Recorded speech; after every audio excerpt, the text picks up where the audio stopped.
এই কাগজ দিয়ে টাকা বানানোর প্ল্যানটা কে নিয়ে আসলো পৃথিবীতে, সেটাই চিন্তা করি মাঝে মাঝে, যে কাগজের বিনিময়ে সব কিছু হয়। এই তো কী করে হয় সেটাই চিন্তা করছি।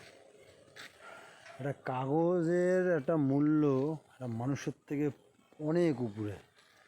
এই মানুষের ছোট্ট হয় ওই কাগজটার পিছনে, যেটা হলো টাকা। কারণ কি, আমি পৃথিবীকে যখন এসেছি তখন ওই কাগজটাই লেগেছে, টাকাটা। আবার যখন পৃথিবী ছেড়ে যাব তখনও ওই কাগজটাই লাগবে, টাকা। টাকার জন্য মানুষ ছুটে বেড়াচ্ছে, কিন্তু এটা কি? এটা কাগজ। এটা কাগজ দিয়ে কত কিছু হচ্ছে বলেন। মৃত্যু, জন্ম, এই যে শার্টটা পরে আছি না, এটাও একটা কাগজ দিয়েছি, তার বিনিময়ে এই শার্টটা পেয়েছি। তাই মানুষের থেকে প্রচুর মূল্য টাকা। টাকা না থাকলে ফাঁকা, এটাই বাস্তবে বলে। কিন্তু কে তৈরি করেছিল, সে কত ব্রেন খাটিয়ে করেছিল, আমার এটা খুব জানতে ইচ্ছা করে।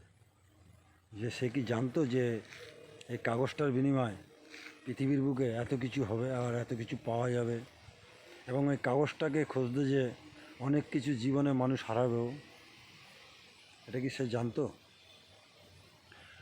টাকা ধরার জন্য মানুষ অনেক কিছু করছে, অনেকে টাকার জন্য মরেও যাচ্ছে, সুইসাইডও করছে দেনা হয়ে, তাই না? কে বুদ্ধি খাটিয়ে যে কাগজটা বাইর করলো, এটাই চিন্তার বিষয়।